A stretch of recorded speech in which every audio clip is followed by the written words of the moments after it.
Well, one of the things I love about your content when you put it out and the things you do is, and I remember this goes back to the Shreem Burzee days where I used to never miss one of those Shreem Burzee videos where you do the money manifestation and stuff. And is I love your vibration. I love, I need to work on my indoor voice. You have a wonderful indoor voice and you can get mad as hell, but you keep your indoor voice. And I admire that because I lose my shit on here. I start Yeah. I promised my wife and daughter the other day. They're the only ones basically home anymore. All the other kids have sort of basically moved out. They're old, old enough to be out on their own and doing their own thing. So the house is kind of quieted down. And the other day I started yelling again. And I promised my wife and daughter years ago that I would, when I deconstructed from right wing wacko politics right around 2018, I shifted to the kind of the more manifestation, motivational content I do. And I promised them that the yelling would stop. I wanted my daughter to feel safe in this house, even though I wasn't yelling at her. I never yell at her, and I don't yell at my wife. It's not like that. But they hear me in my studio yelling at callers, and it's agitating. It's basically like taking the calmness of your house and your sanctuary of your home and just doing this to the water and splashing around and thrashing around. And it was a very uncomfortable, unsafe feeling thing. And I started doing that recently again. So I got to go back to just, and we could talk about this too, just kind of meditation and how you keep your cool in the midst of all this chaos. Because I need some tips, and I think a lot of us out there could use some tips because a lot of us are really teetering on the raw and ragged edge. We have never been, I don't think we've ever been this divided to the extent that we are today. I know that sounds crazy because we went through the civil rights movement, we went through all these things. In my lifetime, though, I think this is as divided as we've been. And I thought that during Trump's first term, and it like we didn't see anything at that point the way we're seeing it now. Yeah, for sure. It reminds me, Spencer, first of all, I just want to say, I mean, when I was doing that stuff on Periscope and all that stuff, I mean, as characters do in the illusion, your character, my character, whatever, we evolve, we shift, we change and grow and everything. And so, the thing that I talk about all the time is what I would call abiding non-dual awareness, which is understanding that there is an illusion going on. And hello, It's an illusion of dogs barking. I left the door open so they could come in here, and they took advantage. Anyway, that's okay. sorry. We get it. But abiding non-dual awareness is this idea, not idea, it's the reality that there's only one thing happening. But every single character in the world, literally, has their own reality, right? So Spencer has his reality. The character of Max has a reality. Everyone here that's listening has their own reality. And that's what's being projected in their own little bubble. And so that bubble tends to have, I guess you would call it, what's it called when the circles come together? Can't think of it right now. Oh gosh, concordant? No. No. But anyway, sometimes the circles come together. No, I know what you mean, but yeah. Oh, where there's the overlap. They overlap. So, but they're not real, right? It's not real because it's all a story. It's all a story. So how you look at Orange Head is the way you look at Orange Head, which is a very specific perception. It might seem like it's a lot like other perceptions, but it's a very specific perception. How everyone looks at this glass is very different, right? So there's all of these different realities, like saying, this is the world, and this is what you should all believe in my world. That's not true. That's not true.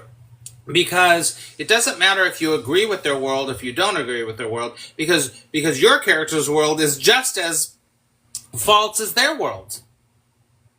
And that's one of the reasons that I do what I do, to explain and to maybe open up. This is something that can't be taught. Open up another part of your mind that would be like, well, yeah, we're all living in our own little drama, in our own little story. It might overlap a little bit and it might whatever, but at the same time, none of it's real. Because it's all in our mind. I mean, I've always said, like, everything we experience is obviously coming from our minds. We're like kind of a movie projector where That's right. we control the projector and we're kind of the screen at the same time. But it's this weird thing. Like we only live like everything that's happening right now, everything in the world that's happening, the good, the bad, the ugly, occurs in our mind. Correct? I mean, there is a 3D physical world out there that we don't deny. You and I don't deny that. No, no, And no, it's no, easy no. for people to think we're talking kind of like really weird stuff here, but it's not weird. No, It's why some people swear you shouldn't put pineapple on a pizza, and other people say that's the first topping they go to on a pizza. amen. That's Right? I mean, it's not the it's pineapple, it's as not the pizza. It's like us. and it's as simple as that, Spencer, and it's as complex as that. Because it's as simple as that. Some people like pineapple on pizza, and then it's as complex as when did life begin Right, and right, what right. is real. Yeah. It all comes back to this idea that everything's a freaking story. Everything's a story, right? That in this perceptual world, everything is a story. It's all perceptual, right? And so, when you talk about inside outside voice, first of all, I want to laugh because when I was, a lot of times I'm the person that's like going, "Hi!" like I have like a voice, but I'm also a trained actor. But anyway, but none of that is real. It's real to the extent that it's happening in a dream illusion world, and some people are going to listen to me and be like, "That guy's fucked up." Oh, sorry, I'm not allowed to No, say you that. can. You can. I never know what to say on what app. No, no. You're all right. Never know. But the truth is, when people start to understand that whatever is happening, and when it's happening, you can either participate in it, you can start to agree with it or disagree with it, and that comes to duality. And duality is all about you're either right or you're wrong. And that is where suffering is. Suffering is I'm right, they're wrong. I'm wrong, they're right. Suffering is always there in the illusion, but in the illusion, nothing's really happening. It's all a fucking story. Wild and Free says, opening our minds is the key to growth. For sure, for sure. Because the mind is creating this whole damn story. And when we understand that, you can't really understand because even your character is a story, right? So your character is even a story. But this comes back to what we used to talk about all the time, manifestation and law of attraction. You're creating, I think Wild and Free said it earlier, you're creating everything that's going on in your personal experience. So why are some people able to be like, it is what it is, it's all good, and other people are like, we have to change the world? It doesn't matter. And listen, neither of those are right or wrong. Not one is not right and one's not wrong. It's just what's happening for that character. And I think that that's such an important thing to remember when we look at the world and what's happening. And there's no doubt, you can't, like I always say to people, you can't like break your arm and pretend like you didn't break your arm. Well, of course you broke your damn arm. Otherwise, whatever it happens to be, you can't pretend like, well, I don't have cancer. That would be ridiculous. You can't pretend that the orange guy isn't totally taking over our country because it's happening. Well, maybe not the orange guy, but the people behind him. But at the same time, there's freedom in that it doesn't matter anyway. And that's a tough pill to swallow. Now, tell us about that. What do you mean it doesn't matter anyway? Because it's only temporal, it's only in time, and there is no time. So, is it like all things shall pass? Is that the concept, or like whatever suffering we're going through isn't going to last forever, or expand on that a little bit more? First of all, I think that some people that are listening right now and they're like, he's insane, but it doesn't. I don't really care. But think about this. This is our version, our character that grew up at a certain time, that was born and incarnated at a certain time. This is our version of 1939.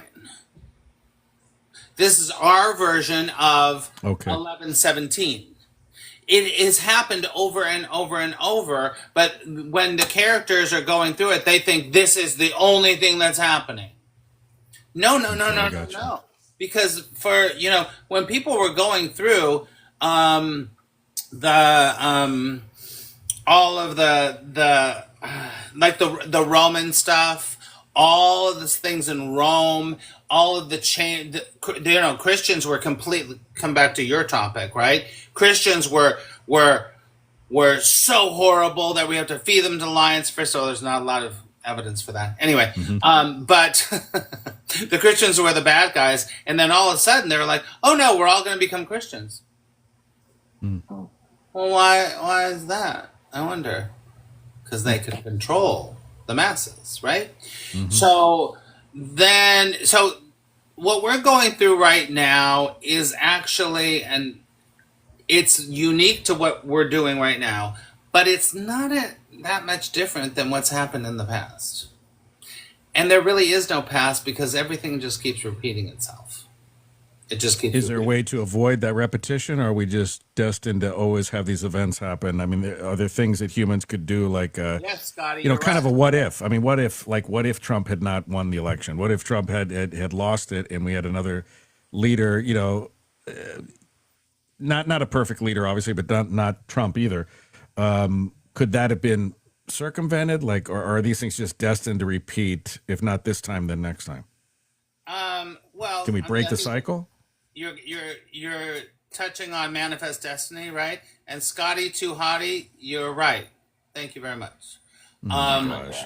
so it doesn't matter. I have no problem with that. So you're just identifying things. I think Scotty, do you go into other places and go straight? Anyway, Yeah. it doesn't matter. I'll mute him if you want to. Usually No, I do, no, I but don't care. yeah. It doesn't matter to me. Yeah. Doesn't matter to me. But you're talking about manifest destiny. Are things already fated to be what they're going to be? Or now they're fated. Remember when I was talking about your own universe? Hmm. There's a fate within your own universe, but there's not a fate for the whole situation. Now, the illusion is a movie, and the movie keeps repeating itself, right? But truth is happening when you're sitting in the theater and you're watching the movie and you're like, oh, I can get up and I can walk out and I can go live my life. Does that make sense? Yeah. That's how I know it to be, actually. So when there is a disconnection from this is the end and this is blah, blah, blah, blah, blah, you can actually go with the flow and let everything happen. It now does not mean you don't go to, like on October 18th, I blanked everything out. I'm going to the No Kings thing because there is a intuition that's being pulled to do that. But I don't have to. That's part of the game that's happening. I don't know if that answered your question. No, it does. It does. One thing I'm seeing here, and I told people in the teaser that we were going to get into politics a little bit here. It's impossible to avoid politics today. I try not to make it my main centerpiece of conversation, but we can't live in this this day and age in this situation, certainly in America, and not talk about politics. But I see a real The deconstruction thing is all about politics. a total mind screw between the people who support Trump and who I see a big connection between like the religious right, obviously, the Christian nationalists, and the election of this guy. Obviously, there's a connection. But what's the disconnect in my mind is that these people are supposed to be defenders of Jesus. They're, Jesus is their guy. And yet, Jesus also said, if you believe that he said it, essentially how you treat kind of the lowest of your brothers and sisters is how you treat me, right? Yeah. And yet the people who claim to be the biggest Jesus freaks are the ones who are applauding people being thrown face down into the concrete. They're the ones who are defending homeless people being swept up like Soylent Green. They're the same ones who defend alligator Auschwitz and alligator Alcatraz. They're the same ones who think it's okay to take a guy away from his family at Walmart and throw him into an unmarked vehicle with blacked out windows by agents who will not identify themselves and be driven off to God knows where with no due process, with no information for the family to know where they're even taking their husband or their mother or their daughter or whatever. And help me understand this, because I don't know that I can ever get my head around this. I don't understand how people can't see the hypocrisy behind their support of a guy that they say they're big Jesus people, and they supported a guy and continue to support a guy who is Well, it comes basically defecating on everything that Jesus believed in. Yeah. I don't get it. Well, it comes back to what I was telling you. Everyone's living in their own little bubble. So what they think is right is what they think is right. What you think is right is what you think is right. But how can they be Right or quoting wrong. Jesus and then electing a guy who like did everything that would make Jesus go like this today? Like, holy shit, I can't believe these people are doing this in my name. I cannot believe this is happening. Spencer, I mean, think about how many denominations of Christianity there are, and how many have completely opposing views within Christianity. Some Christian churches are like, bring on the gays. We love them. Doesn't matter. Others are like, you can come, but you're horrible. Others are like, don't keep out of our church because you're horrible. So that alone shows that there's all these different projections of reality happening, and none of them are true. None of them are true.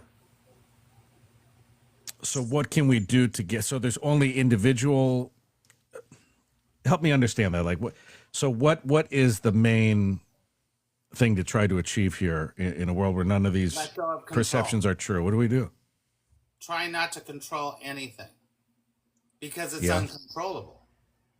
You're right, and it's one of the hardest things to do because we are born even as toddlers wanting to control everything. We want, give me that toy. I want this. I want my diaper changed. I want it changed now. I want that piece of food. We want to control every little outcome, every little thing in our lives. And I totally agree with you. I think we have to let go, and that's where the freedom is found, is letting. It doesn't mean surrender is misunderstood, right, Max? A lot of people think surrender means wave the white flag, I give up, but it doesn't mean really give up. It means just kind of stop fighting the stream so you don't drown. That's very good. Allowing the illusion to be the illusion. It's not the truth. It's just another damn story. And then Will has a story, you have a story, Max has a story, Jane has a story. There's all these stories going around, but none of them are true. They're just stories. They're just like going to a different movie every day. They're not real. But we believe, our character believes, oh, it's true. This is real. This is real. Because if I always say there's three steps to enlightenment. You don't need to enlightenment, whatever. Sit down, shut the fuck up, and ask what's the truth. So as soon as you get into they're bad and we have to stop. Just stop. See what's happening. Look around you. Feel what's happening here. And be like, well, you know what? That's true, but it's not true here. It's true there. But so there's a relative truth and there is truth. This cannot be, what I talk about cannot be really perceived through the individual self. Because How do we perceive it? Because there is no individual self. I feel intuitively this is all correct. I mean, I believe these same things. I just can't articulate them as well as you do, and I can't. It's very difficult to articulate this. So what do we do when we have boots on the ground in Portland? We have a president completely out of control. That's my story. Might Right. not be yours. I think we have similar stories on that one.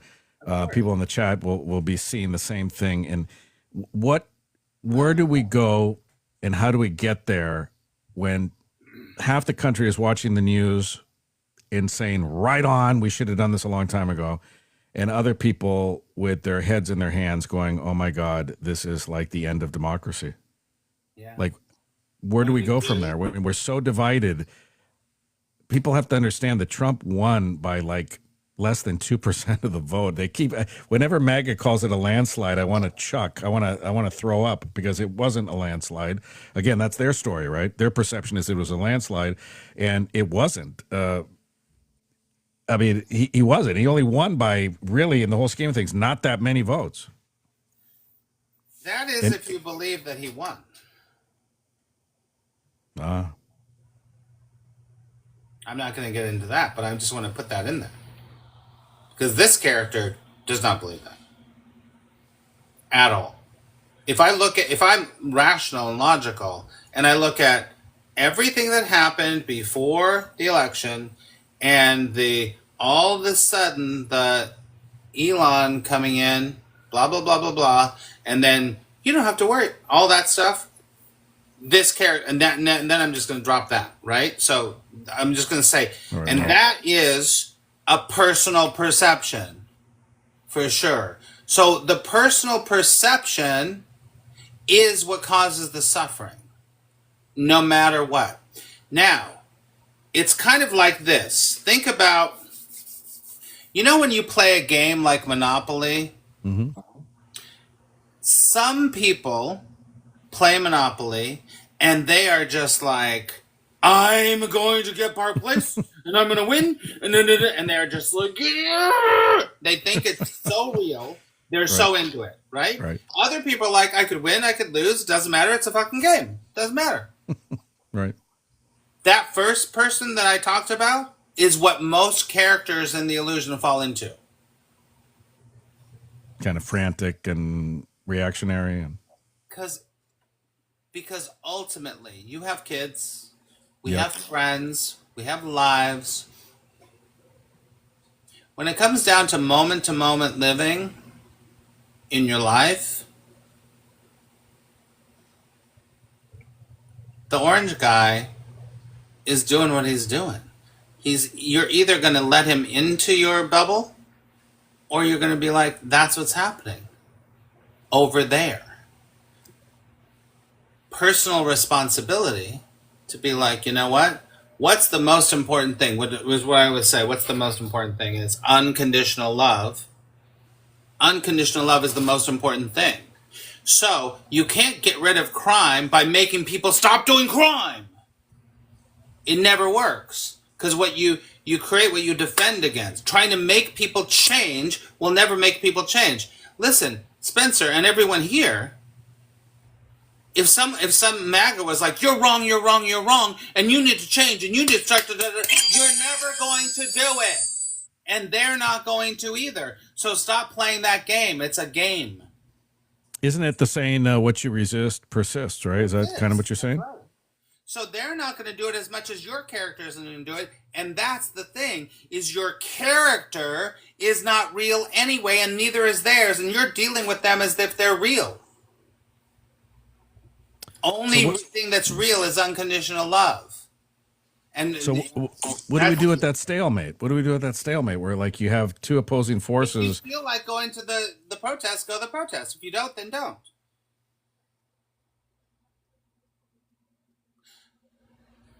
And if you feel like starting an organization to help people in Gaza to eat, don't get me started about what happened today, then do it. If you don't, then don't. Because there's nothing wrong and there's nothing right. Because the more that you get involved, okay, I'll stop now. What do you think about what I just said? Yeah, no, I'm following Not it. easy. What I'm talking about is not easy, Spencer. No, it's not. It's not, man. It's not easy for the character. Where does this come to you, Max? Be honest, like through all the meditation you've done, all the soul searching. Like, I'm very envious of kind of just these ways that you live. I think it's a very healthy way to live. And what can you tell people who are watching this who are just kind of on that raw and ragged edge and saying, how can I shape my mind kind of more similar to Max's than how I have it now, where I'm just agonizing over every headline and I'm worrying myself to sleep every night and worried about my future and my kids, and you know what I mean? Yeah. What can we do? Well, first of all, I want to say need do nothing. You don't have to do anything. Because the characters in the dream state, in the movie of the world, all think that doing something is the most important thing. No.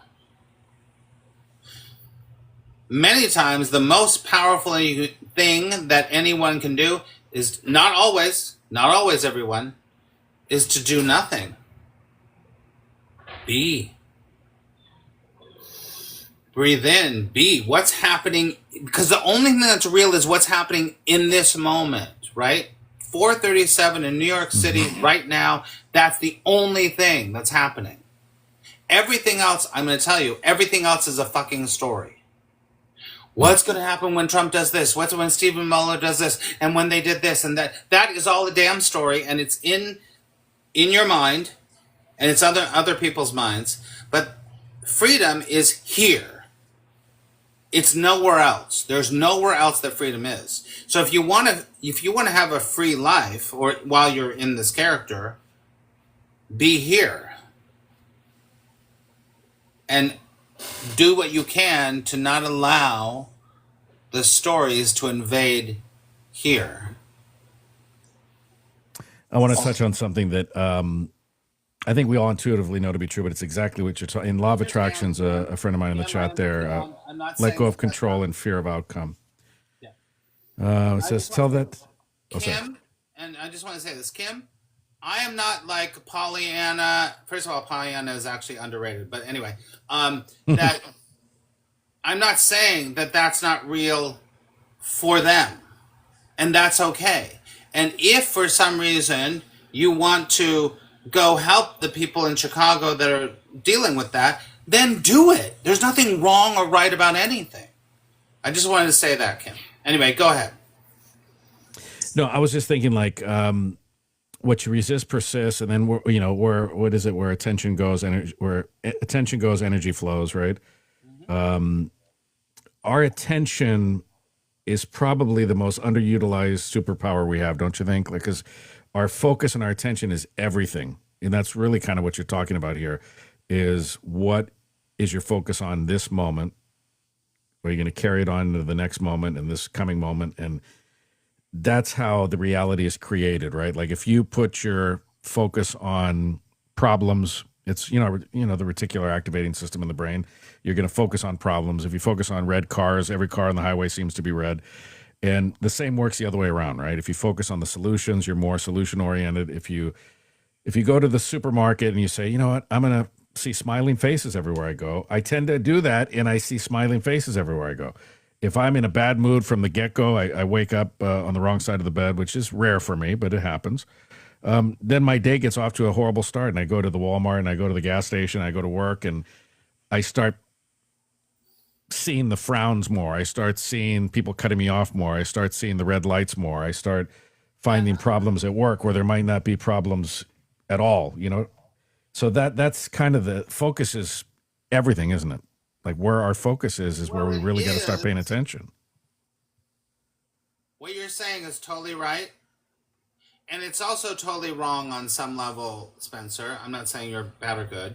But it's because what the character does is we continue to say feeling bad is wrong and feeling good is right. So you keep trying to get away, what you persist, get away from feeling bad to feeling good. You're missing half of life because it makes you feel bad. Who cares? It makes you feel bad. Whatever. That's part of life. But don't we want to feel good more than we feel? I mean, no. Because all you're doing why? is Feeling good feels good and feeling bad feels bad. Why would we want to stay in a state of feeling bad longer than we need to? Because the more you allow yourself to feel bad, the quicker it goes. Because you're not fighting it. That's right.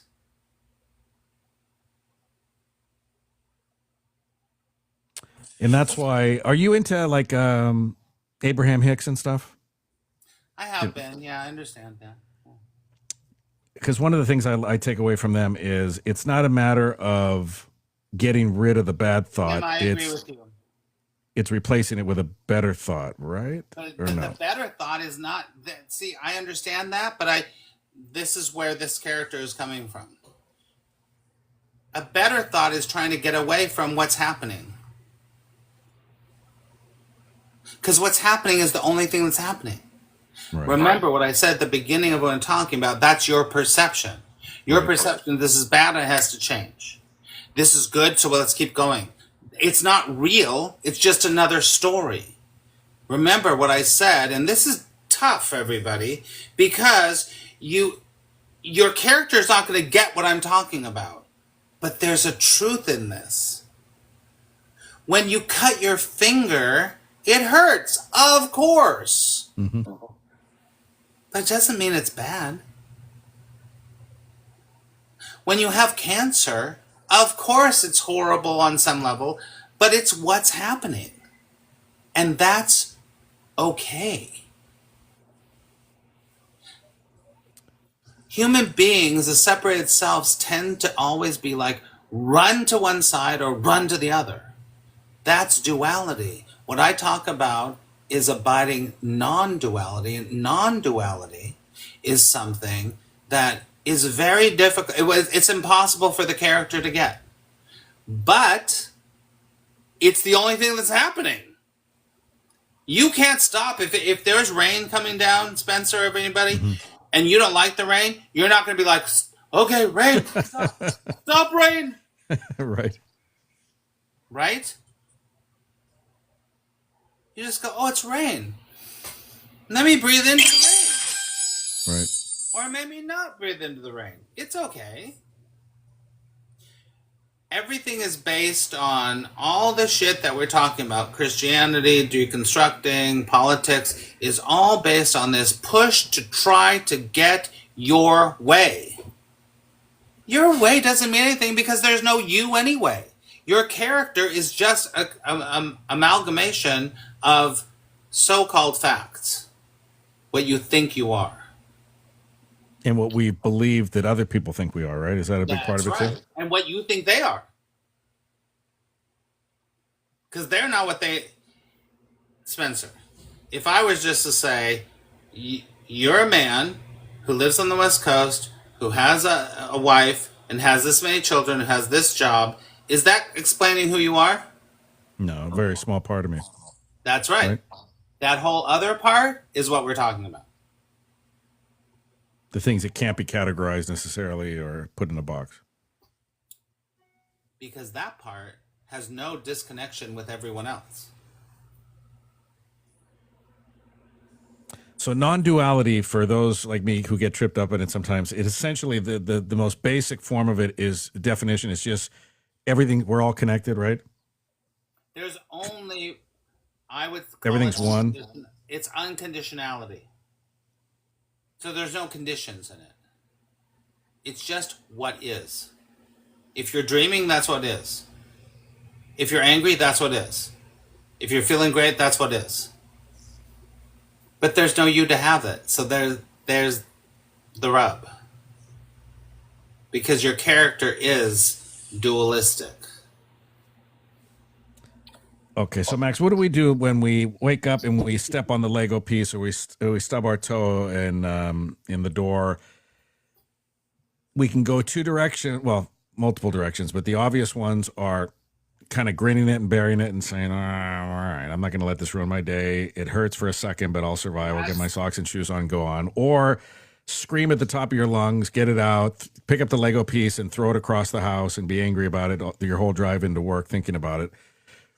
I know you're saying like there's no kind of true way or right way, but there's an help me explain this. Like, because that experience, like you and I could both step on that Lego piece today and have very, very different reactions to it, right?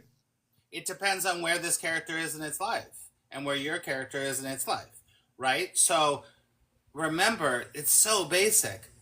What you resist persists. But resistance doesn't mean you don't get angry or pissed off or sad or grieve. That's okay. Resistance is going against the pain of the Lego and your just be like, oh god damn it, this hurts. You will know this. Fill in the blank. The only way out is Through? through.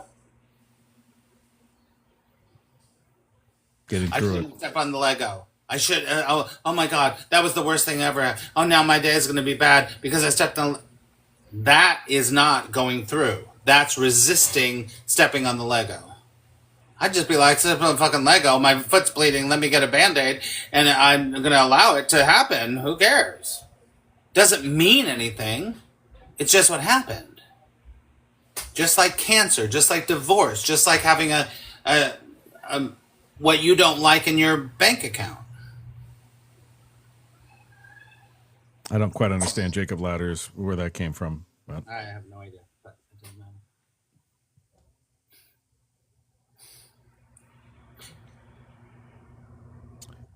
so, what are your thoughts on like scenarios where like, and I think about these things differently now than I did in the past, where Of course you do. I used to think like, especially in relationships, like don't go to bed angry, because it's not good for conflict. You won't be able to sleep well. You'll be tossing and turning. Your partner will be tossing and turning, or your friend far away on the phone that you yelled at and you were fighting with, they're going to toss and turn. So it's better to have resolution. But now I approach it differently, where I don't like going to bed angry, because I believe that those moments. This is very Neville Goddard, I know, but I think Neville Goddard was onto something where he said that those thoughts as you drift into sleep, right? The state akin to sleep, as he called it, are so important, because you want those thoughts as you drift off into Never Never Land for the night to be as harmonious as possible, as uplifting as possible, because that's what you take kind of into the drift with you, into the sleep. And that's why you shouldn't go to bed angry, right? But if all this is just kind of characters and avatars and things, like what are your thoughts on that? Do you try? Well, then Do you believe that? Do you believe that your thoughts, the last thoughts you have at night, impregnate kind of seed how your morning, like you're going to wake up different depending on how you fell asleep, don't you think? They can, for sure. They can. There's no doubt about that. That's kind of like how it works in the brain world, right? The brain world it's just reacting to what you're giving it. So the brain is being completely programmed all the time, right? But you're not a brain. So you're not a brain, right? Just like you're not your car. So if you keep taking care of your car, you'll have a great car. But does that mean that Spencer's not depressed sometimes? Yeah, no. So the brain is something different, which is fine. Totally fine. In A Course in Miracles, which I teach all the time, and that's what I work on. The Course in Miracles is trying to help everyone to have a happy dream instead of a nightmare. And he doesn't say have an awakened experience away from the dream. He says have a happy dream. So whatever you can do to have a happy dream, do it. If running makes you feel good, run. If eating macaroni and cheese makes you feel good, eat macaroni and cheese. If talking to your partner before you go to bed instead of having a fight makes you feel good, then do it. And that's another fundamental principle of all this, isn't it? That we don't focus enough on feeling good, or we do for all the wrong reasons. We don't know that really is the answer, isn't it? Like doing what we can to have that baseline of feeling content, doing what we love to do, following our passions. It's not just about being like selfish, like, I'm going to follow my dreams or anything. Isn't that kind of the springboard to everything good that we want to bring into our lives? Yes. I've heard that through manifestation. You can't attract what you aren't. You can't attract what you aren't feeling, and you got to get that vibration up, not to please anybody or for toxic positivity or anything, but no other reason than the fact that that's kind of the kindling that starts the fire to greater things, right? Well, your experience changes, and when your experience changes, then your results change. Everything changes. Mind changes, experience changes, everything changes, because you are creating law of attraction. I love your name for a lot of reasons, let me just tell you. But, here's I'm just going to pull it up because I have it right here. My Course in Miracles. I've been doing A Course in Miracles and teaching it for 45 years. So, wow. And I used to go to, Law of Attraction just said this, Marianne Williamson's Return to Love. When I worked with Marianne in West Hollywood, at her apartment in West Hollywood, she hadn't even written Law of Attraction. I mean, Return to Love yet. She was like, "Oh, I'm working on this book." So listen, Oh, that's cool. I've kind of been around a long time, even though it looks like I'm not 61. Anyway, but you are totally on something great, Spencer. Is that it is all about feeling good, and that's where Abraham Hicks is great. This is where it's all really great. Is that you can create your own experience in the dream, but it's a dream. Don't forget that you're giving everything me. In A Course in Miracles, it says the second lesson says that you're giving everything the meaning it has for you. So when you give a meaning that it's bad or it's good, you're fucked. Because then you're always going to be like, no, that's bad. Bad. That's kind of what the Tao teaches as well, right? The Tao Te Ching is kind of based on that, like not very much so. picking sides. And That's right.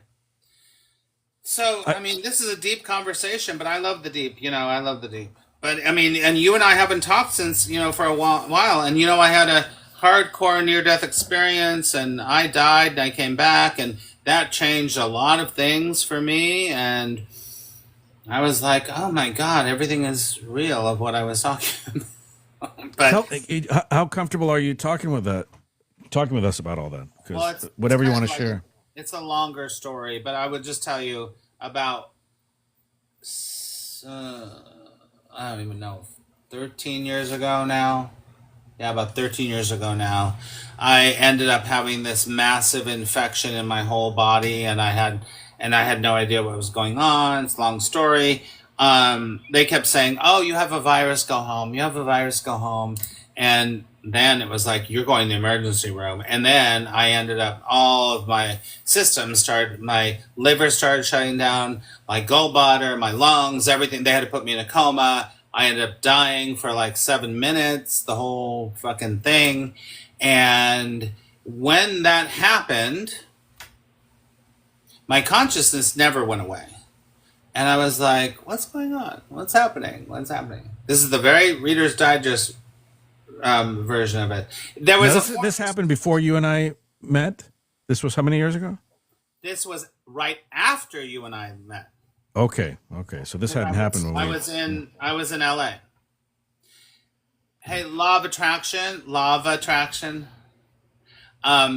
It was part C. diff. Yeah, it was part C. diff. Anyway, longer story, but I ended up dying, and my consciousness never went away. This consciousness never went away.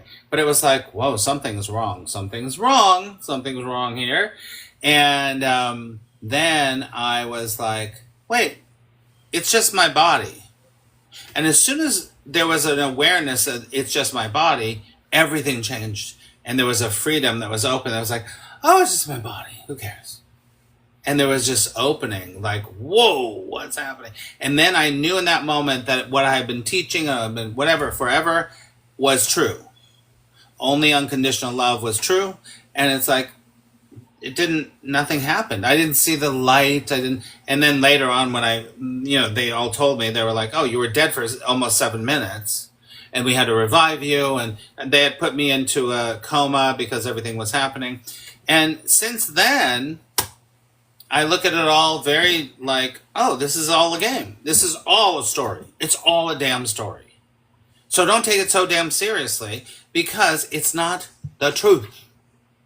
And the more you invest that it's the truth, the more you will stay, as the Buddha says, on the wheel of suffering.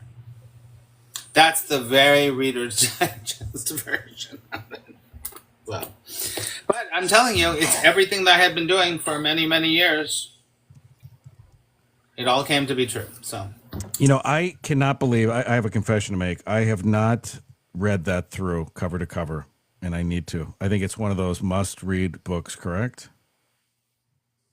It's not a self-help book, right? So it's not like reading the book. It's a study. There's a reason I've been doing this for 43 years, whatever, is that this is a study, right? So it's a spiritual text. It's not like reading another, because if you pick up most people that I know that pick up this book, they're like, I fucking can't, I can't do it. But I have, this is not a promotion, but I have groups and we sit down, there's like 8 or 10 of us, and we gather and we read and we talk and we're like, and then you see, oh my God, I understand what's happening with it. And because I've been doing it for so long, they can be like, what does that mean? I'm like, just imagine that this, then they get it. So it's not a self-help book, Spencer, but like, I think Law of Attraction was saying, the book Return to Love by Marianne Williamson does help with that to get an idea of it. But I actually prefer her other book, where hold on. The Gift of Change. I think that this book is very simple, but it's very good. Very much about A Course in Miracles, The Gift of Change. But Now, Max, let me ask you this: how it is hard to read, Annie. You're right. it's so funny because now that I've kind of deconstructed, I want to talk about that a little bit before we end today. How much time do you have? Because I have a lot of time. Do you have a lot of time today? I have some time. I actually need to go use the little boy's room. I'm glad you said that because I have to swipe out of the app and I have to communicate with my wife real quick here. Oh yeah. So why don't you do that? I'll do that, and we'll both come back. I'll swipe back in, and it'll be like we never left. Does that sound good? Do I keep this on? Yeah, just you keep it on. You can step away. Let me test it out. I'm gonna swipe up here because I got to text my wife and give her some information. So tell me what this does. Okay, give me 1 sec. 3, 2, 1. Oh, you're gone. But I don't know what I do. Hold on. Do I pause this? Hold on.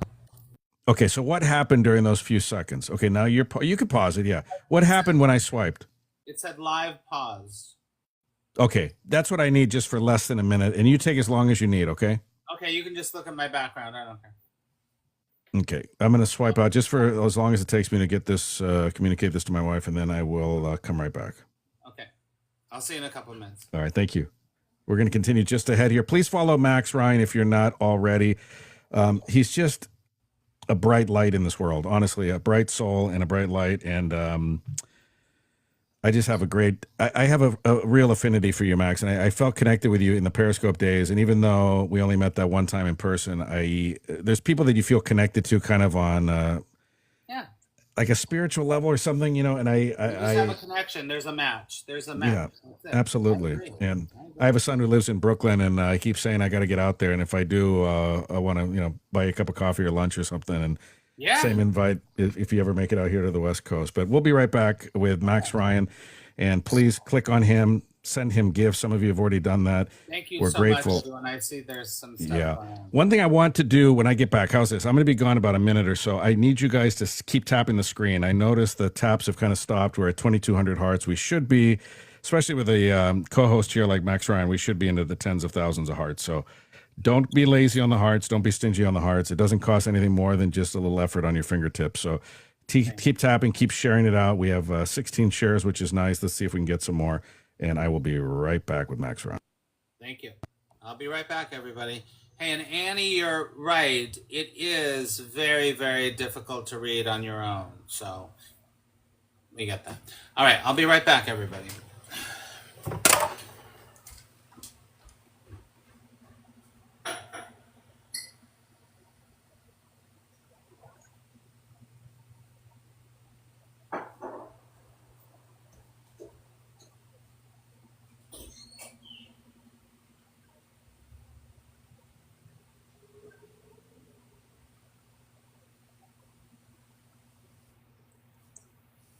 All right, we are back here. I did what I had to do, and as I always say on the app here, family comes first. When things happen, I got to pause, even if we're in the middle of the live here. Okay, but can you see me now? Law of Attraction. I'm back here, and Max will be back here in a second. But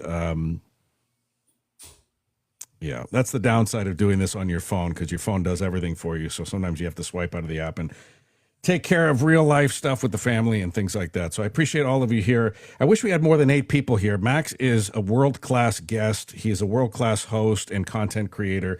And he is just amazing. And this is proof to me that this algorithm is punishing me. I don't know why it is. There's Max. This algorithm, for some reason, is punishing me, and I will not be able to figure out why this is. But before January, I would have 100 or 200 people in all my lives, and now we have 9 people. No matter how hard I try on this app, I can't get above like 35, 45, 50 people in a live, and it's bugging me. I hate this app sometimes, I'll be honest with you. So I need all the extra help I can get. The algorithm hates me for some reason. I don't know why. Maybe it's the anti-Trump stuff I do. Maybe it's the deconstruction stuff I do. I don't know. All I know is that I need extra help and extra attention here. And that means more hearts, more. I put up the gifts, not to make a lot of money here because I don't, but because I hear the algorithm likes when you hit a gift goal, they're like, oh, wow, that's cool. This guy must be popular. So let's push him out to people. It's really kind of dumb, but that's the way this app is set up. And I didn't invent it that way. I didn't control it. But I'm just trying to play the game here. So I've got You a new. didn't invent the app? What? Yeah, I would have probably done some things better and some things worse if I had my fingerprint on it. But welcome back here, Max. How's your wife? How's that whole situation? It's good. It's good. She and my daughter, mother-in-law, and 2 of their girlfriends are doing some glass beach exploring. They're going to some glass beaches here in Washington State, and it's kind of the ladies' adventure club they do. So I had the house to myself the last 24 hours, and sometimes it's nice to be able to do that, just to hang out with the dogs and just my own thoughts. And I immediately, it struck me that I do this thing, and I hope it's not terribly annoying. You were nice enough to come on with me, so I'm glad I didn't turn you off completely. But I do this thing where, like, I get these ideas, like, I want to interview this author. I want to have my friend Max Ryan on. And as you know, Max, I've been trying to connect, not a very good job. It's my fault to connect with you for like years. And I keep saying like, yeah, let's talk. And it probably sounded hollow after a while. And I apologize. I don't know. There's no excuses, but today I just had this feeling I wanted to talk with you today. And I go, you know what? I'm going to see what Max is up to. It's horribly last second for both of us. I'm open. Let's see if he's open. It turned out it was good timing where, what's that saying? If it wasn't for the last minute, I'd never get anything done. I mean, first of all, give yourself a break because it's not your fault. Nothing's ever your fault. It's just doing what it's doing. So everything's happening the way it's happening. And, when we talk about a body non-duality, and what we're talking about here is that, remember, Spencer and everyone here, and first of all, thank you, Annie, for all of the gifts and everything. I appreciate that. Is that, there is no kind of right or wrong that's going on here, right? There is only what's happening. That's only what's happening. And one of the things the Course in Miracles, since we're talking about the Course in Miracles, says that there's 2 things that really do obstruct your connection with the truth. And one is guilt, and one is sacrifice. So guilt keeps you away from your truth. So, Spencer, there's no guilt. You just did what you did. It happened the way it happened. It's all good. And that's the way, when you've heard of that thing, and everyone's heard about that thing, go with the flow, right? Sure. Right. That's a good way to, that's an optimum way to live your life, correct? Well, yes. This character goes with the flow. It's like one of my friends was like, oh, are you going to do another program? Blah, blah, blah.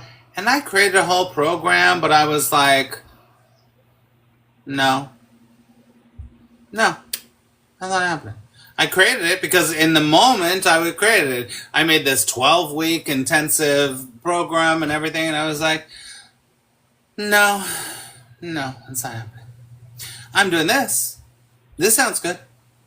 Because this character is not motivated anymore by getting a result. It's only motivated by what is being presented, right? Law of attraction, paddling downstream, not up. But it's not even paddling. What I always say, it's this. Just floating, right? Like on a lazy river, right? And control is the antithesis of that. So don't worry about it, dude. You did what you gotta do. We're here now. Right? Yeah. That's it. That's it. And, experiences like this remind me that it's whatever procrastination or whatever was causing the procrastination, it's a sense of relief once you do the thing, right? Like, we're having a good time now. We're having this great conversation. It's great seeing your face. And then I think, okay, this excitement, this fun we're having, this harmony, I could have had 3 years ago if I could. And then I go start beating myself up again. But basically, it's like we have these like weird struggles we can't even explain. Like, I know I gotta bake a cake for dessert tonight because we have people over or whatever. And if I just sat there and made the damn cake, I'd be done in like half an hour, right? But I'm like, I think maybe I'll go for a walk first, or I'll pay some bills first, or I'll sit with the dogs for a while, then I'll make the cake. Like, we act like it's some big thing a lot of times. Does that go back to the whole thing, like in our minds, like connecting with you shouldn't have been so freaking hard, and it wasn't hard once I actually did it. It's like so easy. So this should inspire me the next time that I want to have you on. That it's not a big deal. We don't need to wait another 6 years. You just proved the point. But why are we wired this way? Do you have any like thoughts on like why the character is not, because the character is not who you are. The character is always living in lack. So the character. But why? Who writes that script? Where does that script come from? Where's the original screenplay come from that we live in lack? It doesn't matter. It doesn't matter. The character is always running around like the ant in the ant farm. You gotta move, gotta. But they're not really doing anything because they're living in a fucking ant farm, and they're not really doing anything. They're just making more tunnels. That's what that place in our mind is just like, I'm the ant in the ant farm. I gotta make and then I'll feel guilty about that, and then I'll do this, but I won't do this, and this, and they're just running around like a chicken with their head cut off, and they're the ant farm, and that doesn't mean anything. That's not the truth. The truth is, when you're a little kid and you see the ant farm, and you're like, wow, look at those ants doing their thing. We think we're the ant. You're not the ant, because the ant is always the character. The ant is always operating from lack. I'm not good enough. There's not enough time. I'm not smart enough. I'm not spiritual enough. Other people haven't done enough. I haven't done enough. They're not nice enough. Blah blah blah. Da da da. Blah blah blah blah blah blah blah blah. That's the answer to your question, Spencer. It's so funny you talk about the ants, because I go to a Buddhist temple and hang out with the abbots sometimes and the monks, and I find great solace there and calm and serenity, and I love going there because it's nothing's being sold to me. It's not dogma. I just walk around the grounds, and inevitably the abbot will come out saying, Spencer, come in, have lunch with me and stuff. And I always feel bad because I don't want to think I'm just going there for the free eats, and I bring them food too to cook, but. They have these massive ant hills all over the property in the woods there, and I've never seen ant. I'm a city boy. I was born and raised in San Francisco, and we don't have like ant hills, on the pavements there. So this thing was probably 3 feet, 2.5, 3 feet off the ground, huge mound, maybe like 4 feet wide. I've never seen anything this big, and I was looking at the ants. I did a video the other day on them, zooming in on them, and they're all in motion. You don't see any ant just like sitting there getting a tan. They're all moving. They're like moving sticks around and little things, and sometimes they're moving little dead ants around. And it's this whole world. Their whole world is this ant hill, right? And I'm thinking these ants act like, Max, like they're curing cancer, or like, they're going to bring peace in Gaza. I'm thinking, like, what are they doing? Like, why do these ants have to move so much? They all have their little part, but it's fascinating to watch. Like, are they doing what they like? You would think an animal only does what it needs to exist, right? Like, unlike humans that do things like in excess, you think like an animal says, whatever we're doing here must be for like the ant farm, the ant hill, for the betterment of all the ant colony. But What the heck are they doing? It reminds me of like your analogy. I just see them Right. constantly in motion. Like there's this big intensity of movement. Like it's a big dance. And I'm like, what are they doing in this anthill right now? I mean, they got to And eat, they got to sleep, what are they doing? and the ants in that are doing that completely believe they're doing something because they might be doing something in the anthill, and that's okay. But the anthill is not real; it's just an anthill. That's what people do when they're like, "I'm gonna become the most famous movie star, billionaire, blah blah." That there's nothing wrong with that, but there's just like, we got it. Okay. While you're doing that, I'm gonna go live my life. While Yeah. you're doing that, I'm gonna just chill and realize, oh my god, the sun feels fucking awesome. I'm gonna call my friend I haven't talked to in a while. I'm gonna write a book. I'm gonna talk to my cats. That's life. The other part is the ants trying to make meaning out of something. It's all the noise, right? It's the noise. Yeah. And there's nothing wrong with the noise. And there's nothing right with being like, I'm just going to do nothing. That's not right, and that's not right. That's what's hard, is that the character lives in duality. The character is dual. So it's like, I got to either be doing something or I do nothing. I'm either meaningful or I have no meaning. People really love me or they hate me. I'm fat or I'm skinny. Oh, God, it's so tiring. Yeah, I've always heard like the key ingredient to manifestation is basically doing nothing. Like we think it's the opposite. Like to manifest, we got to do all this stuff and all this sorcery of energy and everything. And it really boils down to this guy I've interviewed before, and I'm Facebook friends with him, and I've had him on the podcast. Tim Grimes, and he's a big Neville Goddard student, and Oh, yeah. his main theme is relaxation. And it's kind of like what you're talking about now. Is just we feel guilty to relax. We live, at least in the Western world, certainly in the U.S., and that's the only place I've ever lived, so that I know for sure. Right. We are domesticated to think that relaxation is like something we shouldn't do too much of, right? Like it's a guilty pleasure. You're being we've equated resting with laziness, I think, Amen. right? They have literally done studies that have proven that relaxation is more than 100 times more effective than willpower. Wow. So willpower is all about the character wanting to control everything. Relaxation goes, oh, I didn't know that. That sounds great. Let's do that. That sounds fun. And that's going to be much more in line with whatever you call your intuition is. And then you go, oh, I guess I'm going to grow bell peppers. I didn't know I was going to grow bell peppers, but I guess I can do that. But you were like, no, I'm going to be a famous actor. You're like, no, your intuition is to grow bell peppers. But you can't hear it because your character is so loud, like, I'm going to be a famous actor. I was just experiencing this today before I called you, before I reached out to you.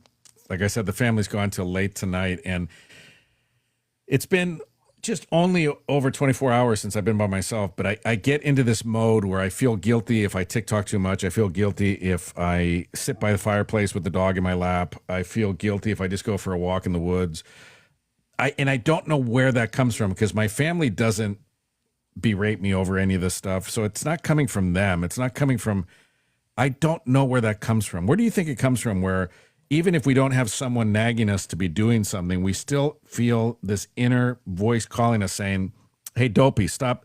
You know, you've sat by the fire long enough with the dog in your lap. Now it's time to vacuum the house, or it's time to get the car tuned up like you promised you were going to do this week. Or like we always feel like there's something else we should be doing other than what we're doing in this moment. Where do you Well, I think that told comes you from?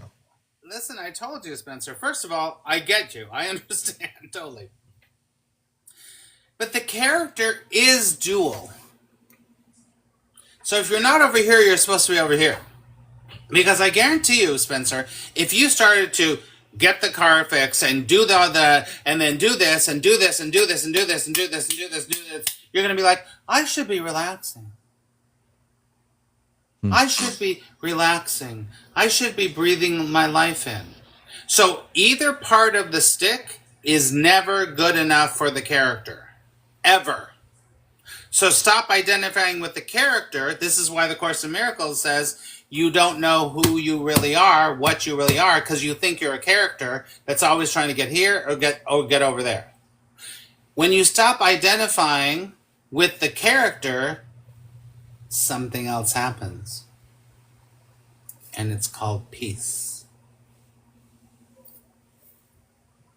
And that's a good descriptor for you, I think. I've always, going back to the early days when I was a fan of yours on Periscope, is I always felt you had this sense of peace about you. And I think a lot of people in the chat are already saying the last 30 minutes of watching you, their vibrations rising, which is awesome. And that's what you did for me and you do for a lot of people. But that really does emanate, doesn't it? And then that your peace affects and influences maybe my peace, right? That's why we try to be the best energy we can be when we enter a room, because other people pick up on this and it's almost like a tuning fork, right?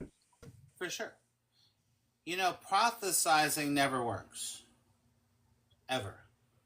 So, as a deconstructionist, you know, and I agree with you, Law of Attraction. You also, Spencer, have a great energy that helps people also. So, listen, don't minimize yourself. I appreciate that. Thank you. So here's the deal, is that, you know, prophesizing never works. When someone tells you you're supposed to be good, you're supposed to be nice, you go, fuck that, I'm going to be a bad guy. But if I always say, this is something that I got from my father many, when I was growing up. He didn't say it exactly this way, but this was the intent. He was like, you know, never leave a situation worse than what you left, that you found it. So that doesn't mean that that's good advice. Going, you should not believe in religion. You should. It's just your beingness is more powerful than your doingness.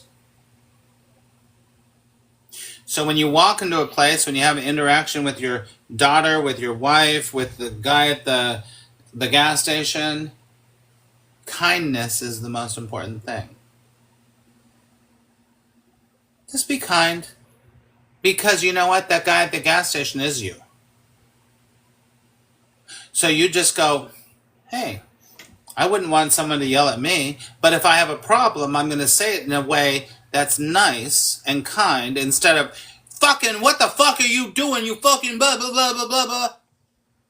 Just be like, you know what? I have a problem with my credit card in the gas, in the whatever, in the pump, whatever. Can you help me? I'm here to work with you. What's happening? Because this is a communication style, right? And then they go, oh, I'd much rather help this guy than the guy that goes, fuck you, the fucking car didn't work, my fucking blah, blah, blah. Yeah. Be kind. Be kind, and don't ever, ever, ever say anything to other people that you wouldn't want someone to say to you. Because you're not perfect. Sorry. Spencer, you're fabulous, but you're not perfect. Matt, you're fabulous, but you're not perfect. Yeah. So that's the thing about what to do. What to do is to be kind. You know, when the Buddha was asked the question, what do you do to clear your past karma and your future karma? He had one word, and that was kind. Be kind. Because what you do to others, you do to yourself. It's a golden rule. Why is it seemingly so hard for us to do that? Like, why do we think anyway? I don't think it necessarily is, but why do we have the perception that it's easier to be a dickhead to people at the gas station than it is to be a kind person at the gas station? Like, why? Because people are brainwashed. Because you're like, oh, I have to be independent and I have to be this, and I have to be this, because if I don't do this, they'll walk all over me. That's bullshit. That's bullshit. They're not going to walk all, and if they walk all over you, you're letting them walk all over you. Yeah, it seems like so many people. I'm noticing it more just in the last several years and maybe last decade. It seems like people are just on the brink of like just snapping. You know, do you get that feeling kind of like Michael Douglas in Falling Down, that movie from the 90s, whenever that came out, Oh yeah. where he's just like just trying to hold it together long enough to get through another day without, some horrible event on the 10 o'clock news. But is this due to pressures we put on ourselves that society's putting on us? Why do you think so many of us are carrying such a heavy load, Max? And what can we do to alleviate that a little bit? I know we've talked about some of the methods, but why do you think, aside from, times are, and again, I'm trying to catch myself because I like what you've been saying about the storyline and the characters and everything. The perception right now for many is that life is a struggle, and I'll be honest with you, I've never worked this hard and struggled this much in my entire life. I don't understand how I can work 88 hours in a week and barely pay the mortgage. I don't understand how that's possible in America in 2025, that I can work 88 hours in a week, half of that overtime, and I'm still like starving almost. It's a hard time for a lot of us, and It is. what can we do to like,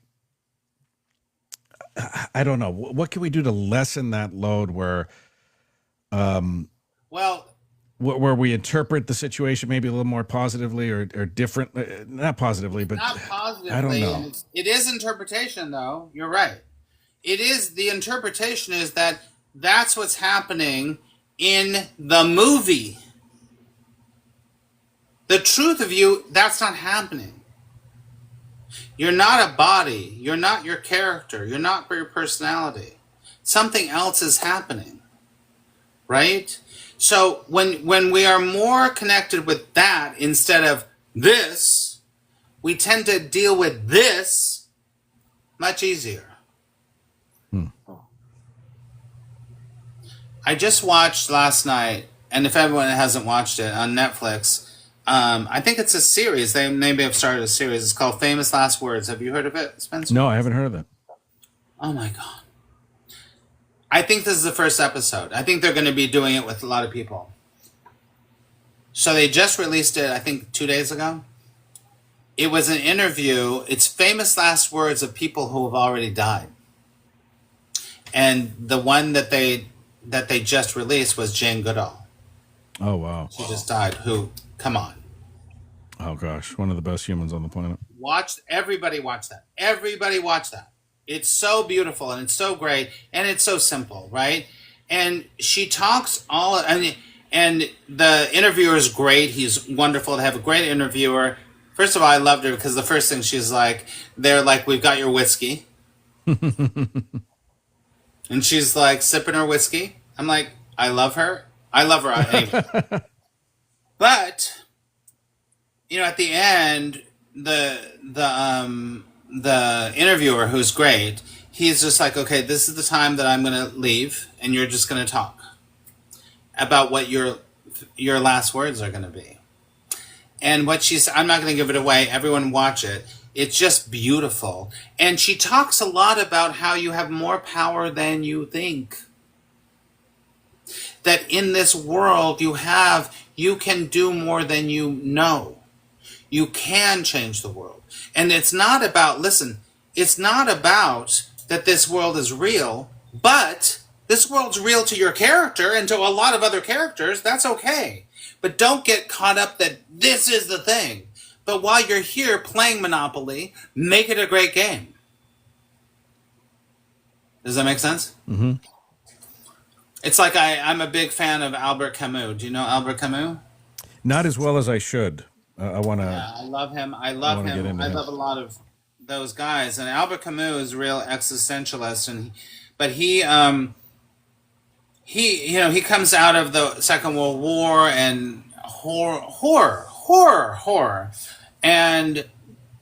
but he's still like, you know what? You still in this world while you're here, you help the kids that are dying. You help the people that are doing this. You do that so you have what the Course in Miracles, more of a happy dream. It's still a dream.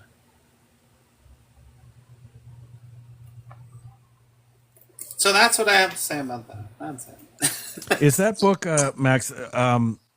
It's really, really, really kind of funny, but it's typical, I guess. It's like when I was a real big right wing wacko Christian nationalist back in the day, Carl Sagan was like the boogeyman to me. Like I would refuse to like listen to what he had to say, and I'm like, this guy is an atheist, and this guy's all this stuff, right?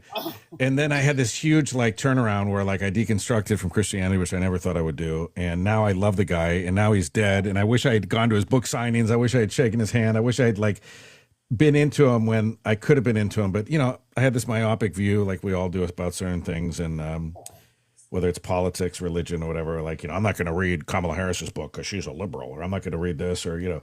So that's how I was with Carl Sagan, right?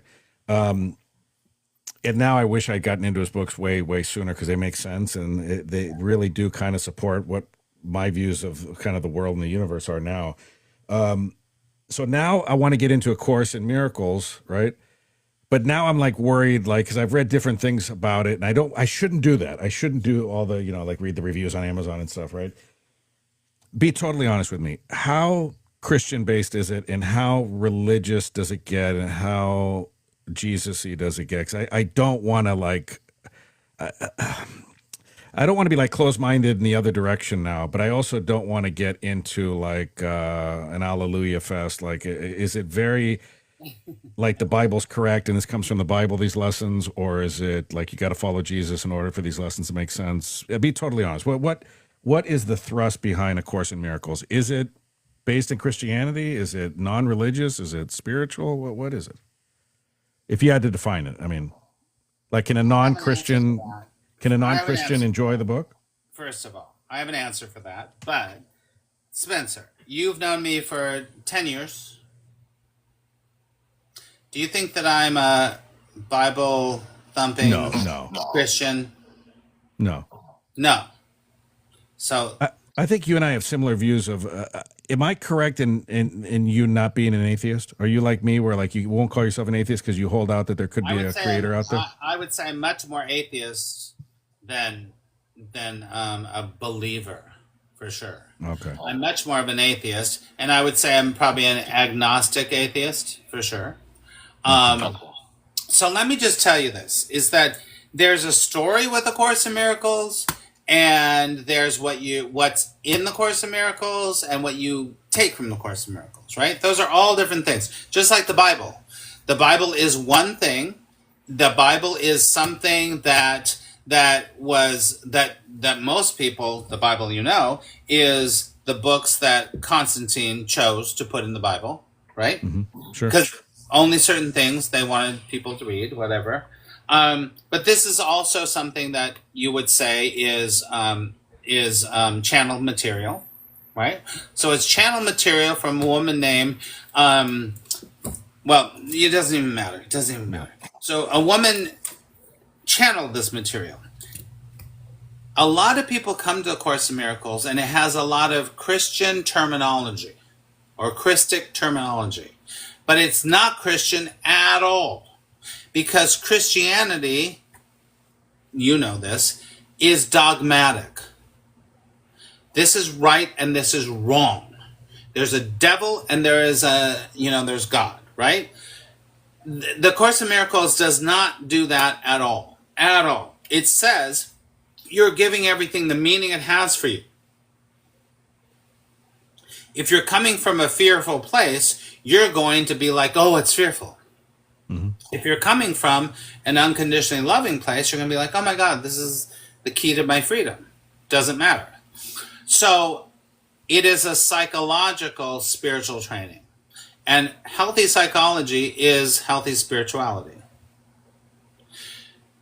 That's the truth. Because in this incarnation, we only have a brain which has psychology, right? And the brain is the thing that interprets the mind, right? So there's mind, and then there's you. It's kind of like you are the converter of what's going on here. But if the brain here, the converter, is full of a whole bunch of shit, it can't get through. So the Course in Miracles, what it does is it helps you to see all your illusions, all your insanity. And it helps you to be like, it says in the introduction, all it's really doing is it's helping you to remove the perceived blocks to the presence of unconditional love. Perceived blocks, not real blocks. Your anger about those people or anger about yourself is not real. It's just a perception. And as you do this work, you start to be like, oh my God, I see it's all a game. It's all ridiculous. Because the truth is it's so at the same time obvious, and it's also so far from what you believe. Because the character has its own belief systems, it's going to hold on to what's right, and this is what's right, because atheists are right, and religious people are wrong. No. This would say that's bullshit. Because you've decided what's right and wrong. That's your separated self that forgets the truth of what it really is. And what it really is the flow that's happening. It doesn't judge anything. It doesn't say this is better or this is worse. It is just a way to get all this to just go, sit over there. So I can actually have an experience. Without an opinion, without a right, and without a wrong. That's what A Course in Miracles does. And it does it in a million different ways. And I'm telling you, it's a study because basically, you see all my highlights. Yeah, wow. I'm telling you, I've been doing it forever. But the thing about it is that it's actually very simple. You already know all this shit. Simple but not easy, right? Necessarily, right? Something can be simple but not easy. Character. The Course would call it the ego. So the ego has a lot of issues with it, right? And a lot of people will be like, oh, I can't, because it uses Christian terminology. I'm just like, well, just cross all that terminology out, but listen to what it's really telling to tell you. It doesn't matter. It's not trying to convert you to be a Christian at all. Because it's very Eastern first. It's a lot more Taoist. It's a lot more Taoist. I love the Tao, so I probably should have read that a long time ago. But the words feel like they're Christian. Because they talk about Holy Spirit. Supposedly this is Jesus that's talking to us. I don't really care if it's Jesus. It doesn't matter to me, actually. But it's all about allowing experience to be experience. In the dream. It's helping you to have a happy dream instead of a nightmare. So it's kind of like, speaking of channeling, do you know Bashar? Do you follow Darryl Anka and Bashar? Yeah, he's funny. And for those who don't know, Darryl Anka is an individual. He and I have the same barber. He's got cooler shirts than I do, though. But he for like almost 40 years now, almost as long as you've been teaching this, he's been channeling this entity that he believes to be like an alien entity that speaks through him and stuff. And I know people are going to be, oh, come on, man, you don't believe in God, but you believe in this. And I'm like, okay. I like Bashar, what Darryl Anka says when he's not in the channeling kind of trance. He says he gets asked that a lot from people saying, is this really like an alien? Do you think that's an alien talking to you? He says, I have no idea. He goes, it could very well be. That's how it's presenting itself to me and revealing itself to me, but it could be a part of my higher consciousness. But he says something interesting, and it's kind of like what you've been saying. It shouldn't really matter. Is the advice useful? Is it pertinent to you? Does it positively change your life? That's what you need to look at, right? Whether it came from an alien from like an ancient civilization or Abraham Hicks, where it's a non-physical entity, multiple entities even speaking through Abraham. Does it make sense? Is it practical? And when you implement it, does it do anything positive for your life, right? That's the main thing we should walk away from. To help you, as I said, is of course, does it help you have a happier dream instead of a nightmare? if it helps you to do that, and this is not pushing away from the nightmare. This is where it's very difficult to get what we're talking about here, because it's like sometimes the nightmare is your best teacher. So you're not trying to push away from the nightmare, but you're trying to learn, as Florence Shovel Shin, whatever her name was, you need to, learn the rules of the game. And the rules of the game are very specific. And it all starts with the meaning that you're giving to everything. Because if you say they're bad and this is good, you're in right away. Because nothing is better than nothing. What does Shakespeare say? Nothing is either bad or good, but thinking makes it so. So Shakespeare is saying it, which has been said forever. So as soon as you start to be like, that's a bad person. This is a good person. I'm a bad person. Now I'm a good person. You're fucked. You're fucked. Then you're in the game. Then you're in the ant farm. You're in the rat race. What did Lily Tomlin say? Lily Tomlin, you might not know that she said this, but this is her famous quote, that she said, it doesn't matter if you win the rat race because you're still a rat. That is awesome. That is great. Because if you're still a rat, you don't know who you are. And when you know who you are, great. it doesn't matter. No one cares. Who cares? When you know who you are, you're like, whatever. There's no easy answer. Because the ego always wants the easy answer. So the ego is, I know we talk about like ego death and stuff, but the ego, that's the survival mechanism in us, correct? The ego is trying to, or am I getting this wrong? The ego is trying to, its main thing is to keep us alive? Or is that more kind of the reptilian part of the brain? Like it's all about survival and... You can identify it as that. Yeah, for sure. For sure.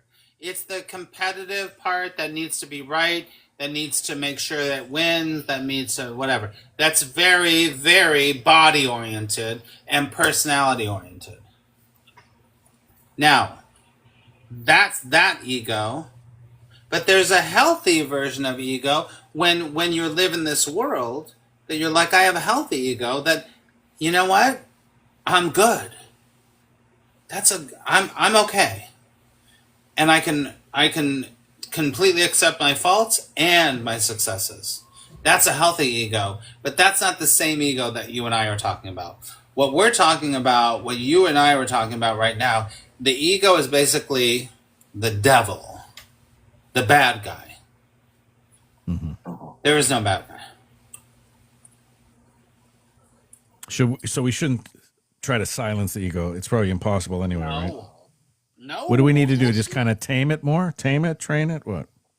No, you just have to see what it is, and then you'll be like, oh, thanks for sharing. That's interesting. Yeah, say that. That's interesting.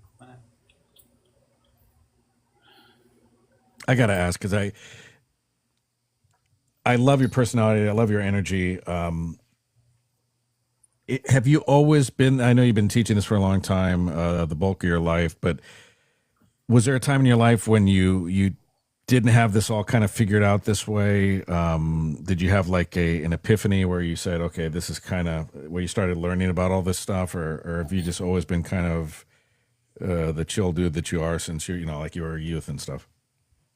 No, of course, my character has gone through a lot of insecurity and a lot of, I was bullied a lot and all that other stuff, and I've been through all that stuff.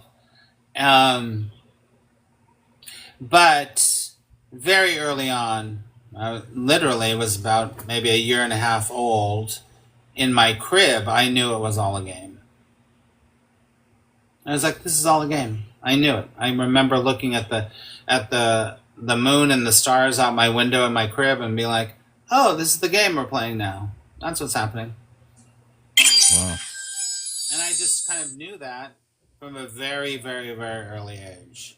But my character's gone through bullying and stress and success and major success, all of it. Almost died. came back to life. It's gone through everything, right?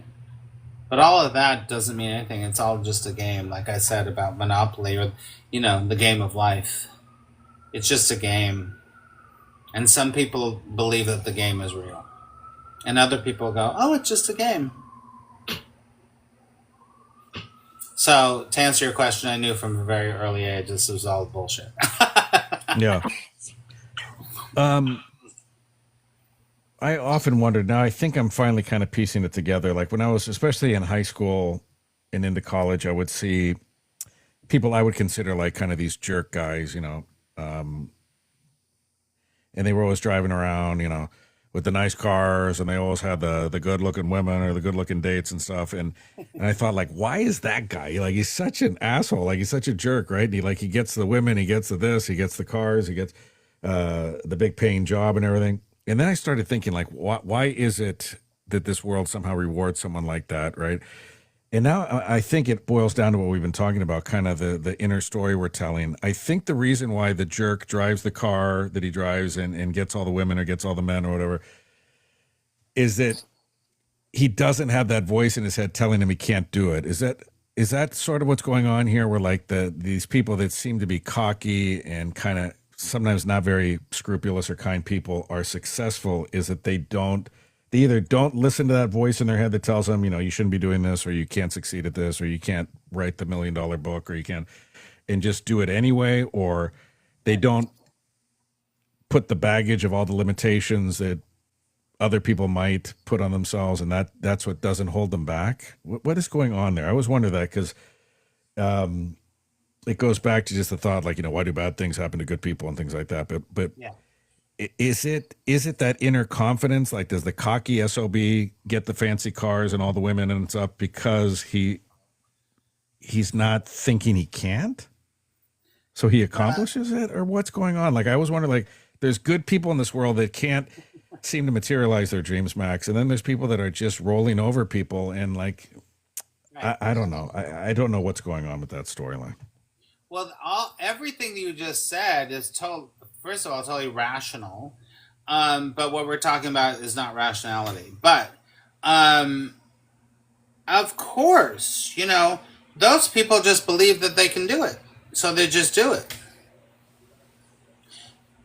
One of the things that, as you were saying this, is that this is, it is what it is, but that you're like, the jerk ends up blah blah blah blah blah.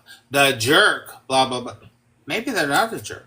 Maybe they just are something you don't understand. Oh, they do have like Trump bumper stickers, so that's why I came to that conclusion. I'm just kidding. I'm just throwing a little political humor there. I couldn't resist. I'm sorry. And Max is like, oh, you're right. They are jerks. No, I'm just kidding. Well, first of all, human entitlement is something very different than what we're talking about. What I'm talking about. Right, You're right. talking about human entitlement. So human entitlement means I'm right and everyone else is wrong. So I'm going to blah, blah, blah. And you know what? Here's the reality. Sometimes in the world, those people succeed. That's the way it is. So, but the controlling part is that our character goes, those people should never succeed. They're horrible and they're awful, blah, blah. Mm-hmm. But remember, the Course in Miracles says the thinking of the world is 180 degrees away from the thinking of God. So the world is going to reward something that's completely the opposite of what you would say God. I don't use that word very much, but the Course does. So when we go, oh, those jerks, blah, blah, blah, blah, blah, maybe those jerks know something that we don't know. You're like, fuck. Well, I was wondering if it's kind of related to like kids. Like when we're kids, we still don't have the story impregnated in our brains that we can't do something. You know what I mean? Like kids, like, Of course. they want that bicycle, and they manifest a lot easier than adults do sometimes. And I think it's because they don't have that Yes. that monkey voice quite doubt. developed yet, or The something that doubt. tells them they can't get it. the doubt. Everything is pure potentiality. And when you realize everything is purely potential, it's all pure potentiality. Anything's possible. Failure is possible. Success is possible. Bike is possible. No bike is possible. It's all possible. Mm-hmm. But then what happens is the character goes, oh, it should only be the bike. And if I don't get the bike, something's wrong and God doesn't like me. No! It's just what's happening. But the more that you can start to be like, anything is possible. This is very Neville Goddard. Neville Goddard goes, you know what? What you think, what you believe becomes your reality, and that's the truth. That is the truth. And the Course in Miracles has a really great quote. It says, you see what you invite, and you accept what you invite, and your invitation comes to you as you invited it. So that's law of attraction. So if you believe that you can achieve this, then that's what you're going to invite over and over and over and over and over. If you believe you can invite this, then that's what you're going to invite over and over and over and over and over and over. Because in this world, there are laws, but in truth, there's no laws. In truth, there's no laws. So you have to see that there's a game going on here, but the truth is not involved with the game at all. So what are some, I don't like using tricks, but tips or strategies for people to kind of manifest or bring into their lives the kind of that higher level you're talking about? Because you're right. I think we put these brakes on ourselves, don't we? Like these governors on the speed limit. Like this car, the car that is me can only go 55 miles an hour, and then you get rid of the governor, and then it can go up to 85 or 150 or whatever. But what can we do to kind of ease into that more potentiality or whatever you want to call it? Well, if so many of us are working here, how do we get to working here when we know we can, and other people are way up here, so we know it's possible, but we think for whatever reason we've conditioned ourselves it's not possible for us, right? Like, oh, it's easy to say the Joneses can live in $1 million house, but I can't, or they have the good jobs and I can't, or they have the better spouse and I don't, or we play these games with ourselves like it's possible, and we acknowledge it's possible, just not for us maybe. How do we get rid of those, like these self-imposed restrictions and limitations? Any tips on how to do that? Get rid of them. That's the issue. Everyone's trying to get rid of those belief systems. Belief systems are just belief systems. They're not real. So you just be like, oh, that's a belief system, right? So ultimately, and this isn't like easy peasy. The character in the dream has to do some work about seeing what's false. Can I run a marathon? No. Really? Maybe you could run a marathon. If you start getting up at 6 a.m. and start running a couple miles, you might be able to do a marathon. Yeah. And the truth is you could. But your first intuition is like, oh, I couldn't do that. You have to question everything that your reality is telling you. And once you start questioning everything your reality is telling you, I'm not saying that, whatever. That's the first thing. Question everything your small r reality is telling you. And never forsake yourself. Because your intuition is always like, yeah, I'd like to sing a song. Yeah, I'd like to make a painting. Yes, I'd like to write a book. Yes, I'd like to blah, blah, blah. But you're like, oh, I couldn't write a book. I don't have enough time. I couldn't do a painting because I have no talent. Notice that, and then you're going to begin to remove the blocks to the flow. Listen, awakening can happen in a moment, Spencer. But for most characters, it happens in a gradual, step-by-step kind of, and sometimes it'll happen in a month, sometimes it'll take 50 years, it doesn't matter. But as long as you're like, I don't believe what my mind is telling me. Because my mind is only in the little dream. Law of Attraction says, I think if you really want to do something, if it's really important to you, you'll find a way. Amen. That's right, law of attraction. I forgot who said this. It might have been, and I have kind of mixed feelings on him. I'm not a huge fan of Tony Robbins, but his earlier work I like better than kind of how it evolved. But I remember he used to say something that we always accomplish the must do's, right? Yep. Like the must do's, like, you have to like eat to sustain yourself. You have to drink the water. You gotta pay your rent. You could fall behind, I guess. And if you have a tolerant landlord, they'll let you get away for a while. But when we have the list of things like we have to do, like before the day ends today, I have to do things versus like the things, I could do or I could put off. When we move those things into the category of must do, it's almost like our brain just clicks or something. We're like, okay, yeah, no, I know I got to do that. I don't have to go to the carnival tonight with the kids or whatever, but I gotta pay this bill because it's due today.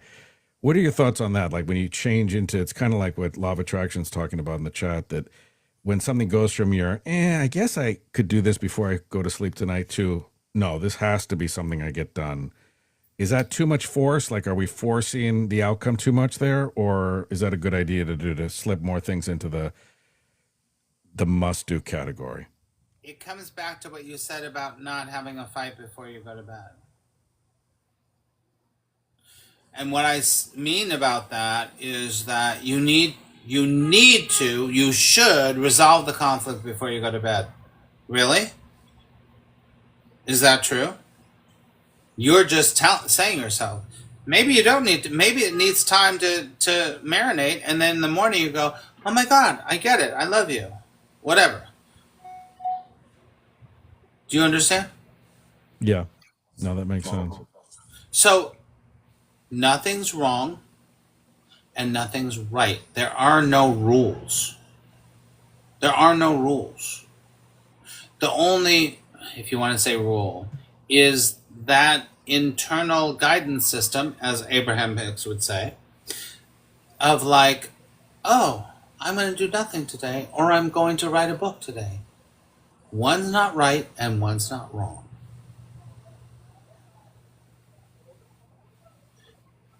I was listening to Burt Bacharach today, who I love. No, I love him. And one of his songs, he was talking about giving yourself a break. And he was talking about, in this song, he was like, it was all about breaking up with this woman or whatever. And it's a famous song, but I can't think of it right now. Anyway, but I was listening to it and I was thinking, oh my God, he's so right. Because his only advice as the boyfriend that's being pushed away because this woman's found a new partner, his advice to her was treat yourself well. Be kind to yourself. Because whatever's happening, it's okay. I'll deal with it. And you're moving on with your life. And that's okay. It kind of comes along with all of this. There's no right and there's no wrong. Because your intuition will tell you. But most people don't hear their intuition. Why is it so hard? Like, intuition by definition is like that voice we should be following, Because you identify right? with the character. Because you identify with the character. If you identify with the Right. character, then you can't hear it. But why isn't this the default? Like, why is this such a struggle for so many people? You know what I mean? Like, why isn't it just kind of innately? So we're not innately wired this way. This is all a learned behavior. Right. I'm going to Right. give you a pithy answer. Here we go. I always say asking why questions to substantiate negative results always leads to more ego. Asking why questions to substantiate negative results always leads to more egoic action. Why are they doing this? Why does the character do this? Why? But it's like it is what it is. Why does your aunt drink a pint of whiskey every morning? Because that's what she does. Because because she had a horrible childhood. And that's what she does. So you know what happens now. That's why, because she had a horrible childhood. Does that help? Not really. It's just what's happening. What you are showing right now is what all characters go through. They're like, but why? But why? But why? I'm like, stop why. Because if you keep asking why, you're not going to be you're waiting for the answer to come in the future. Mm-hmm. No, that's true. Life is happening now while you're asking why. And you're like, why? And then all these opportunities are going, okay. Because in this moment, that's all that's going on. Spencer's wheels are turning and turning. But Yeah, listen, yeah. there's nothing wrong, Spencer. I'm not calling Yeah. you out. I'm just saying that No. that's what we need to catch and be like, I'm doing it again. It's happening again. The character is trying to ask the reason why. I'm telling you, if I gave you the reason why, you'd still be like, well, that's not good enough. Yeah. It's more of just like a curiosity, like how so many people go to their graves without discovering this stuff. And it's sad that Yeah, it is sad. billions of people have lived on this planet and gone to their grave with it just seems like I wish it were more intuitive or I know life doesn't come with an instruction manual. I think there's good and bad that if it did, but Yeah, law of attraction. Yeah. I don't know. It just seems like our default is, and I think it's a survival mechanism. I think that's where it comes from. You know, just through evolution of like a part of us never grew up from not having to fight off saber-toothed tigers. You know, That's right. coming into the cave. And Spencer, it's your experience. Remember, you're in your little bubble. You're in the Spencer bubble. So that's what you've seen. You ask somebody that is in Vietnam that has a thriving rice field that's walking around making some money, pulling the rice, doing the thing, beautiful, whatever. They don't have that experience.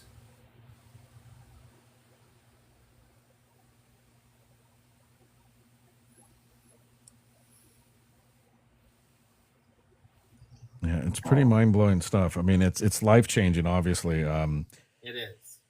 it's something. And I know, Spencer, I get it. There's no answer to any of this stuff. And if you're wanting to find an answer, you're stuck in the same fucking result-oriented shit. Because the result-oriented, I'm going to find the answer. There is no answer. And you have to, there is an invitation to be okay with there's no answer. And at that same time, you can have joy and you can have freedom when there's no answer. I'm going to try to.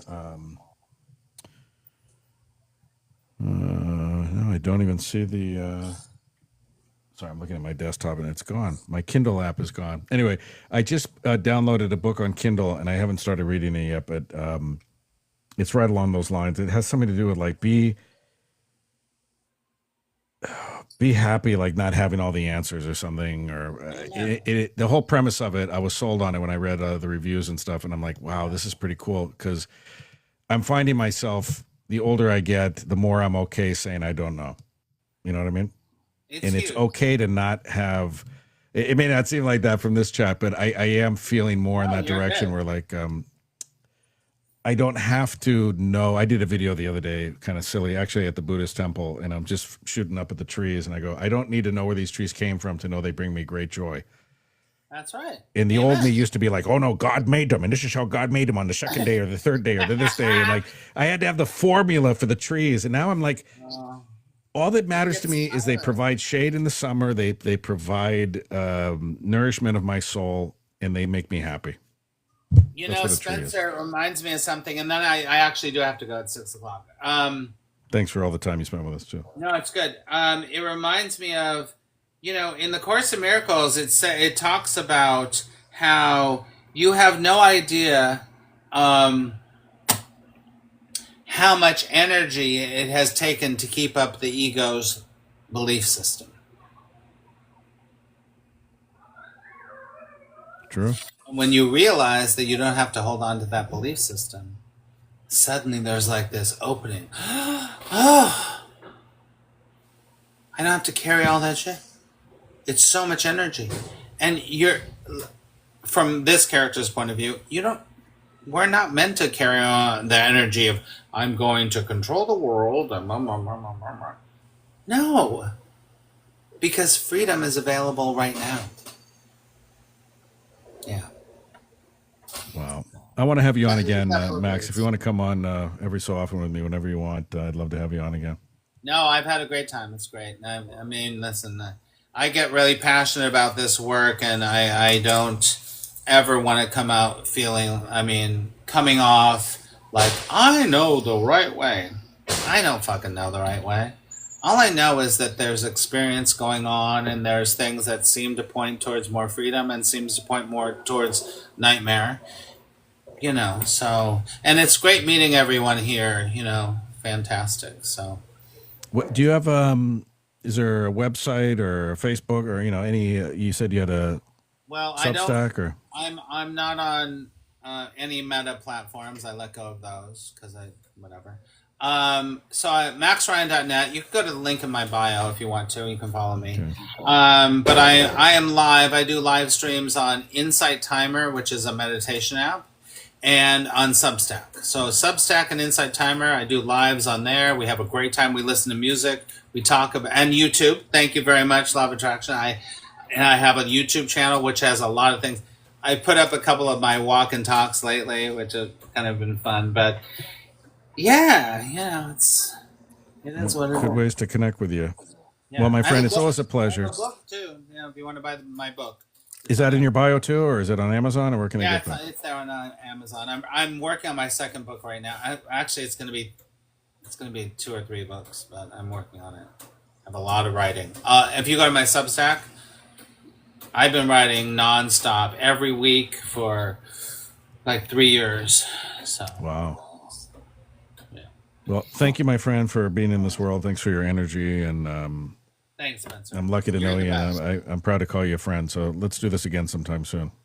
You're the best, man. And nice to meet you all, Annie and Law of Attraction and some other people here, Slice and some of these people. I really enjoyed meeting you. So Yeah, absolutely.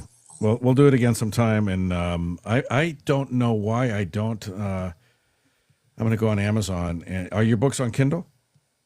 Are they there's a ebooks? Kindle version. Yeah, there's a Kindle version. Thank you. You're welcome, Slice. There's a Kindle version. Just go to Max Ryan. It's called Say Yes If. Say Yes If. All right. Well, I will. You know what I want to do is we'll have you on sometime, and we can even just talk about that book, and maybe do another show just on once I finally read A Course in Miracles. I think that one takes a while to get through, huh? It's not. Are the lessons? Do they progress like you read from beginning to end, or is it one of those books where you can go to any lesson and just focus on that one for a while? So the Course in Miracles has 3 sections, 3 major sections. There's the text. There's the lessons, which you're talking about. There's 365 lessons, and then there's a manual for teachers. The lessons are the crux of it all, and they need to be done sequentially. It's a 1-year thing, and I'm actually not in the middle, but I take people through every week. We meet, and everyone goes through all the lessons and everything. But yeah, the lessons in themselves, listen, it's a big deal. If you want to go to my YouTube, you can look for Max Ryan, How to Study A Course in Miracles. Oh, good. I will. Yeah. And I just go through it all. I'm just like, this is what I recommend. This is what I think. This is what I think is the best thing. So you can look in there. Okay. Awesome. Well, thank you, my friend. Very grateful to know you and to have you on here today. You too, Spence. You Keep up take the care. great work too. You're deconstruction stuff. I'm Oh, a huge fan. well, I appreciate you. You do the same, and we'll talk soon. Okay. Bye. Bye, everybody. You take care. Thank you very much. There's my friend Max Ryan. I'm so lucky to know him, and I loved his energy the minute I first saw his content on